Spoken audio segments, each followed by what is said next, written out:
하나님 감사합니다. 우리로 따뜻한 이불 속에서 지난 밤을 보내게 하시고 비록 더 추워진 날씨이지만 매일매일의 습관을 지켜가며 새벽 자리에 나아오게 하신 은혜에 감사드립니다. 덥거나 춥거나 우리 사람의 몸으로 감당하기 어려운 날씨가 찾아오면 웅크릴 수 있고 안전한 곳, 편안한 곳을 찾기 마련인데 이 모든 마음의 욕심을 이겨내고 이 걸음을 내딛게 하시니 감사드립니다. 이 하나의 도전과 발걸음이 우리 일상생활에도 영향이 있게 하시고 어려움이 찾아온다 할지라도 이겨낼 힘과 능력으로 드러날 수 있도록 이 새벽을 지키는 습관이 내 평생의 삶을 지켜가는 거룩한 힘이 되게 하옵소서.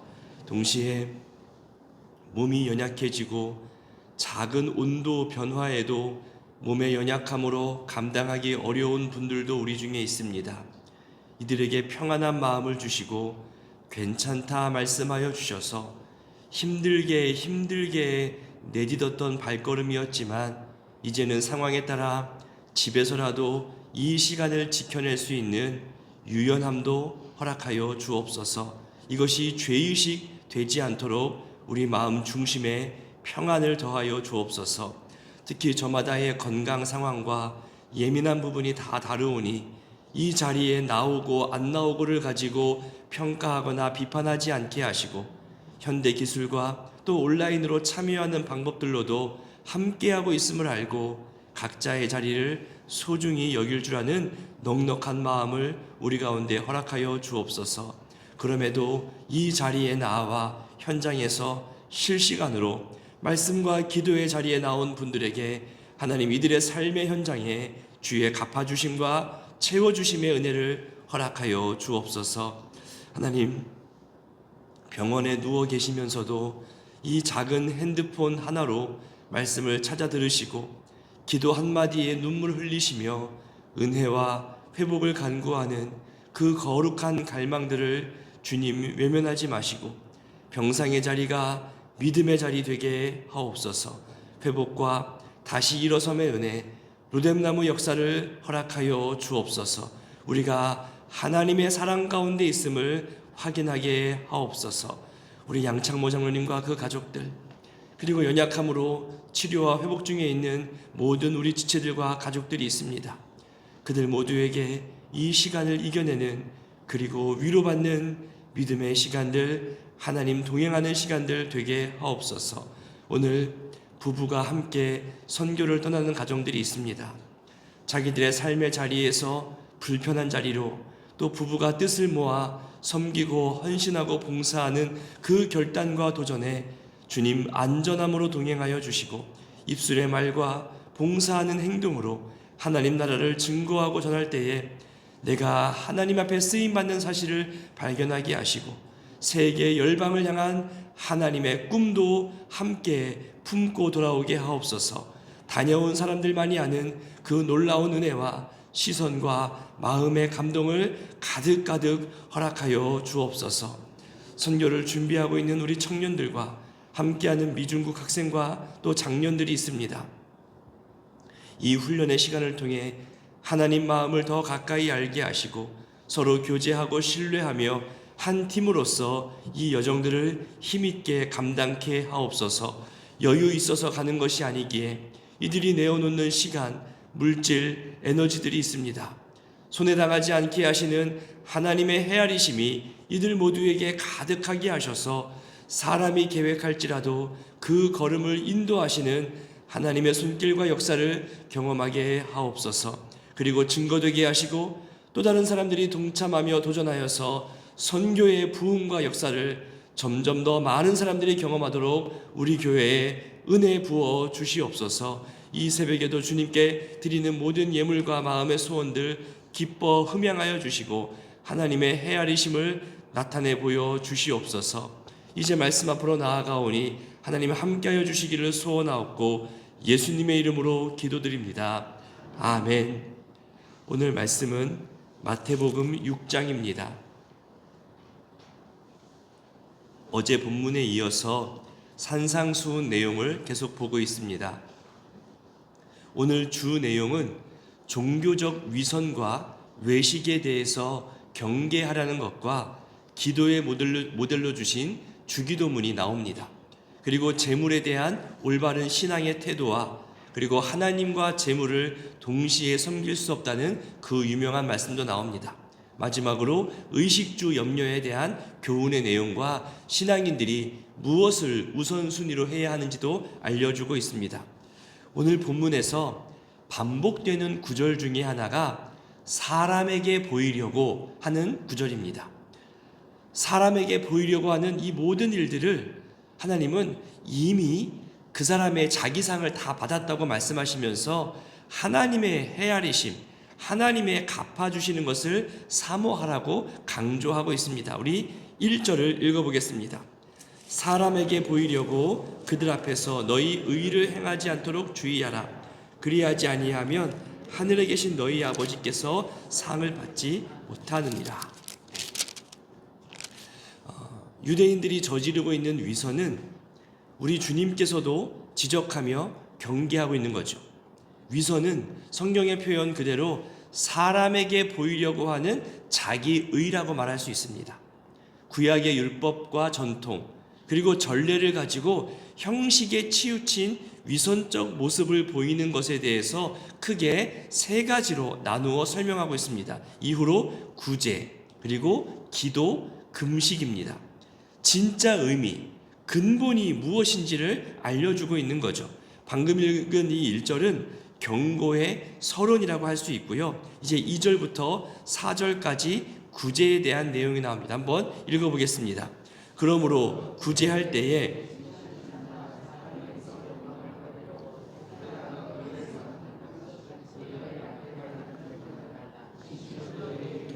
그들은 자기 상을 이미 받았느니라. 너는 구제할 때에 오른손이 하는 것을 왼손이 모르게 하여 너의 구제함을 은밀하게 하라. 은밀한 중에 보시는 너의 아버지께서 갚으시리라. 아멘. 유대인들의 종교 생활에 대한 규정 중에 이 구제에 대한 내용이 있었습니다. 어느 한 집단이나 한 무리가 구제하는 것도 선한 의미가 되겠지만 각 사람이, 그러니까 한 사람 한 사람이 구제를 마땅히 해야 한다는 규정이 있었던 거죠.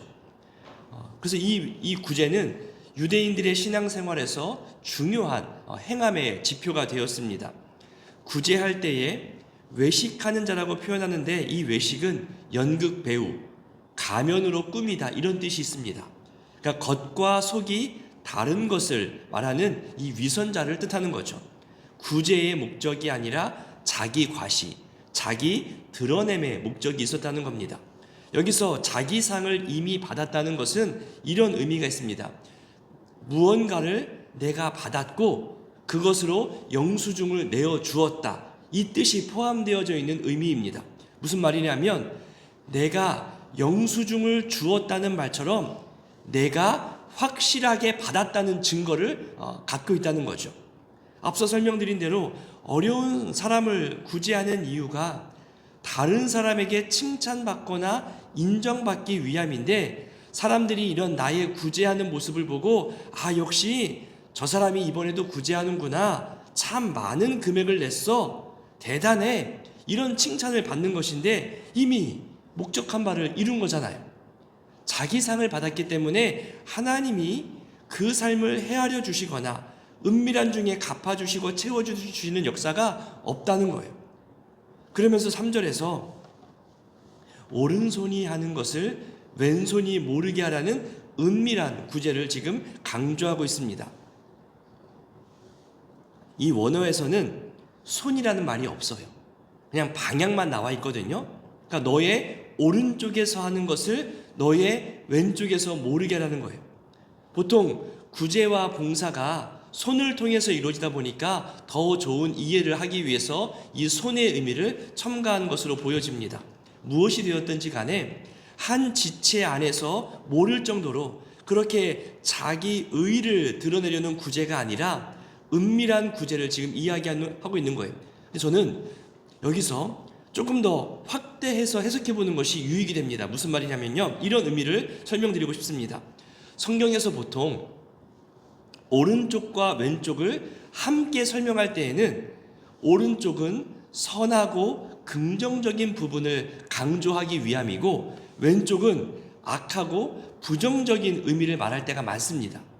그러니까 우리가 누군가를 돕거나 찾아가거나 내 물질과 내 어떤 것을 희생해서 내어놓거나 그런 선하고 긍정적인 마음으로 구제를 시작하려 하는데, 동시에 우리 한편으로는 야, 너의 현실을 봐.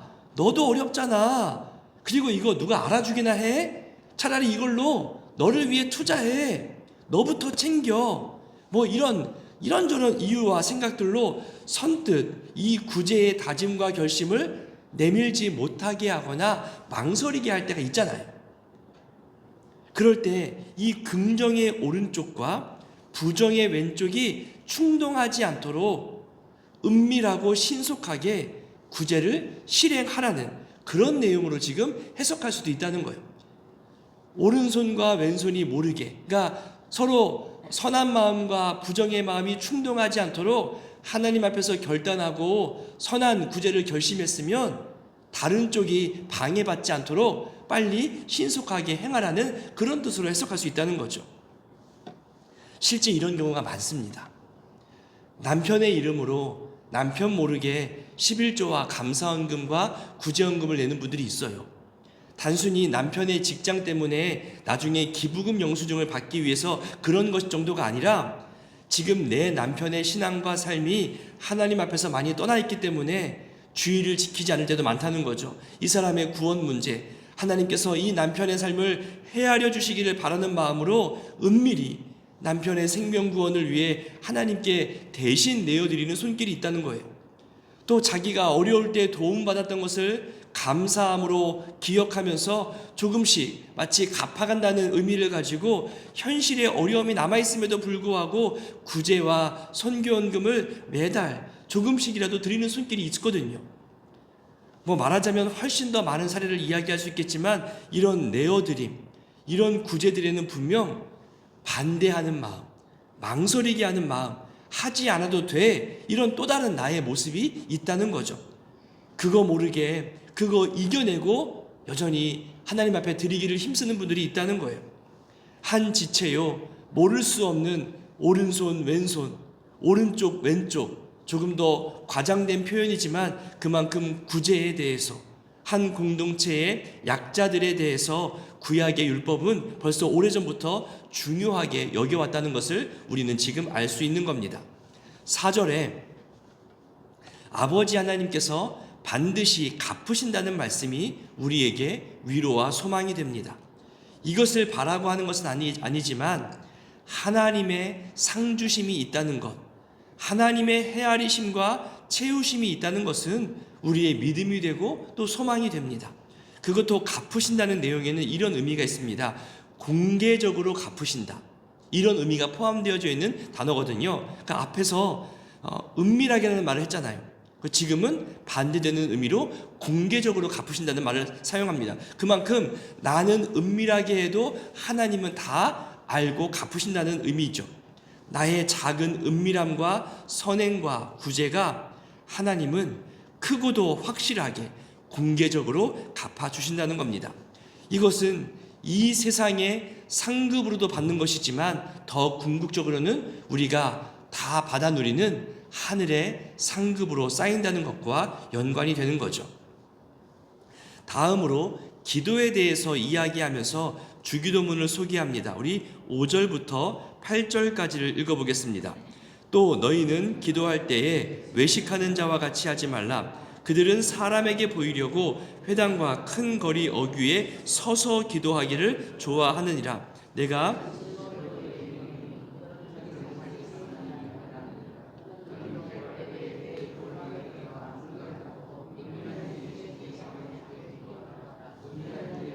내 아버지께서 갚으시리라.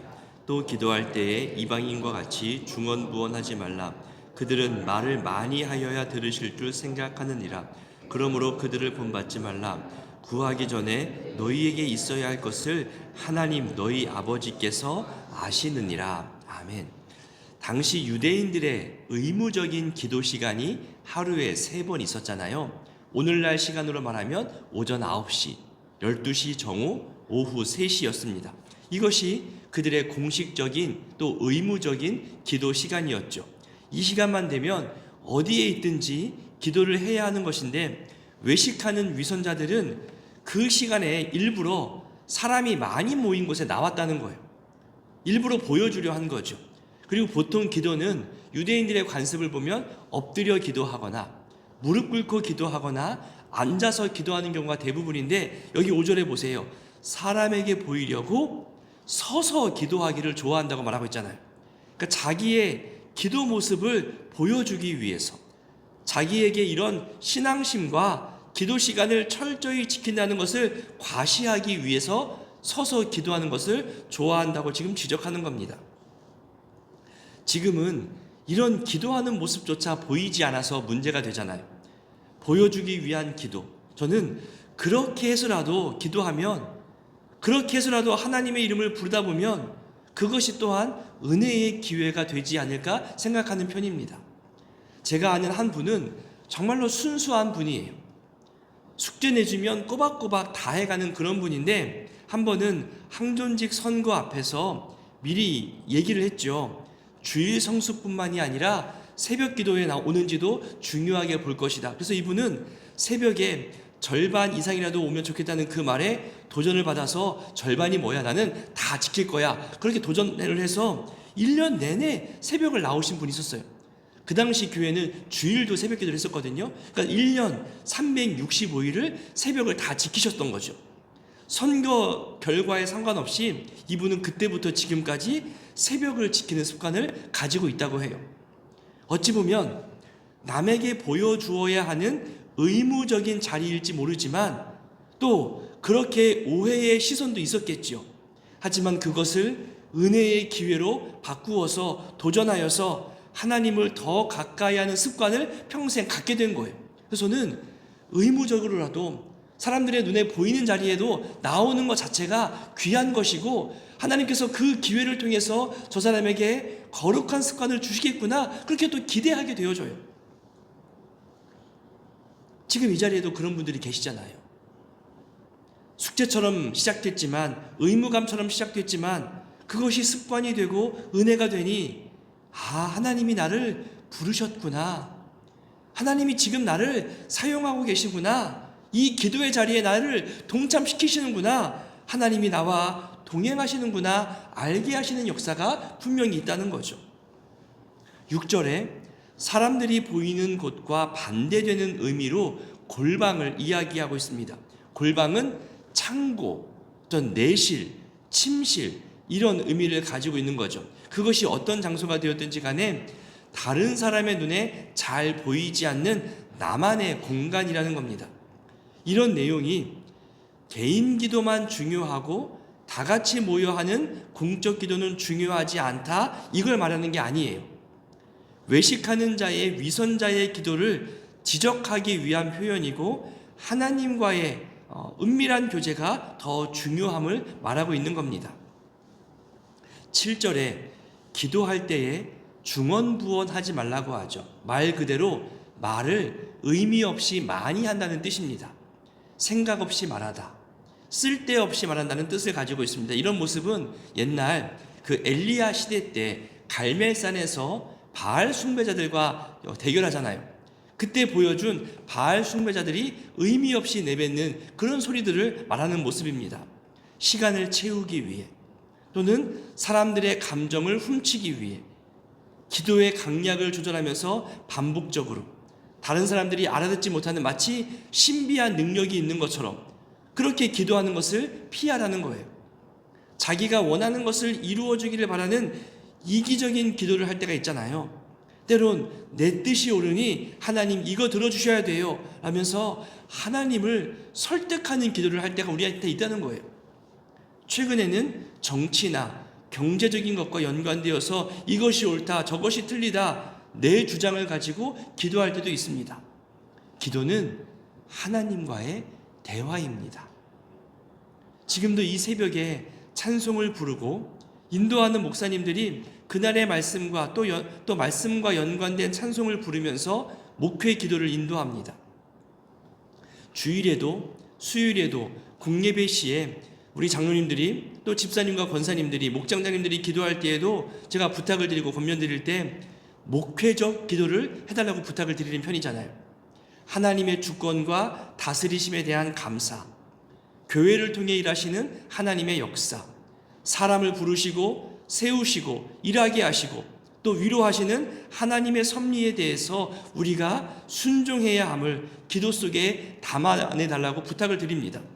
그러면서 한 해의 목회의 표어와 성도님들의 거룩한 신앙생활과 또 고쳐지고 회복되어져야 할 안타까운 상황들에 대해서 기도해달라고 부탁하죠. 그리고 교육과 선교와 봉사에 대해서 이런 목회적 영역의 내용으로 목회를 돕는 마음으로 기도해달라고 부탁을 드렸고 지금까지도 잘 해주고 계십니다. 특히 공예배에서는 사용되어지는 단어나 표현들도 늘 조심스럽죠. 나만이 아는 표현, 나만이 아는 기도 내용을 하지 않습니다. 또 사투리보다는 어떤 표준어를 사용하게 되잖아요. 기도의 내용 속에서 혹시 이 기도가 누군가의 마음을 아프게 하거나 편가르게 하거나 속상하게 하지 않을지도 늘 고민하면서 기도 내용을 적습니다. 그렇게 기도를 준비하면서 내가 먼저 이 기도의 내용에 부끄럽지 않게 삶을 살아내려 도전하고 있잖아요. 제가 본 참 감동스러운 모습은 이런 모습이 있었어요. 최근 담임 목사님의 설교나 어떤 주일에 선포된 말씀들, 모든 성도님들이 듣고 이해하고 알고 있는 그런 설교의 내용을 가지고 짧게 요약하고 적용하듯이 기도 속에 녹여내시는 분이 있더라고요. 어쩌면 일반 사람들은 몰라요. 하지만 설교한 사람은 알거든요. 야, 저 몇 주간의 강조된 설교 내용을 이렇게 자기 언어로 기도 속에 담아서 회중 앞에서 기도하고 계시는구나. 참 감동이 돼요. 저 기도를 준비하려고 미리 메모하시고 몇 번을 다시 들어보기도 했을 텐데 그 자체가 그 기도자에게 은혜가 되기를, 그렇게 말씀을 가까이 하며 회중들을 생각하고 설교자의 설교를 귀하게 여기는 그 모습이 하나님이 은밀히 갚아주시기를 저도 그렇게 기도하게 되거든요. 이제 이렇게 기도에 대해서 알려주면서 용서에 대해서도 함께 말씀하십니다. 주기도문에도 용서가 나오잖아요. 우리 14절과 15절을 읽어봅니다. 너희가 사람의 잘못을 용서하면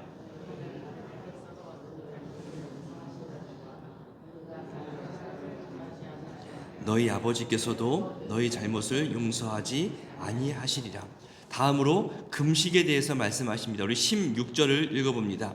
금식할 때에 너희는 외식하는 자들과 같이 슬픈 기색을 보이지 말라. 그들은 금식하는 것을 사람에게 보이려고 얼굴을 흉하게 하느니라.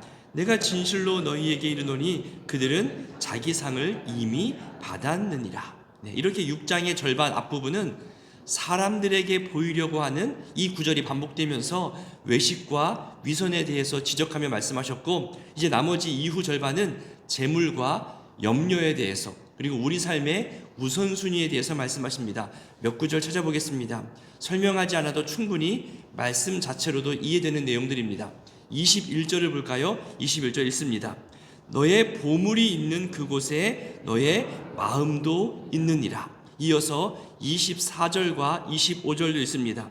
한 사람이 두 주인을 섬기지 못할 것이니 혹 이를 미워하고 저를 사랑하거나 혹 이를 중히 여기고 저를 경히 여김이라. 너희가 하나님과 재물을 겸하여 섬기지 못하느니라. 아멘. 우리 25절도 있습니다. 그러므로 내가 너희에게 이르노니 목숨을 위하여 무엇을 먹을까 무엇을 마실까 몸을 위하여 무엇을 입을까 염려하지 말라. 목숨이 음식보다 중하지 아니하며 몸이 의복보다 중하지 아니하냐. 조금 뒤로 가서 31절부터 34절까지도 읽어보겠습니다. 그러므로 염려하여 이르기를 무엇을 먹을까 무엇을 마실까 무엇을 입을까 하지 말라. 이는 다 이방인들이 구하는 것이라.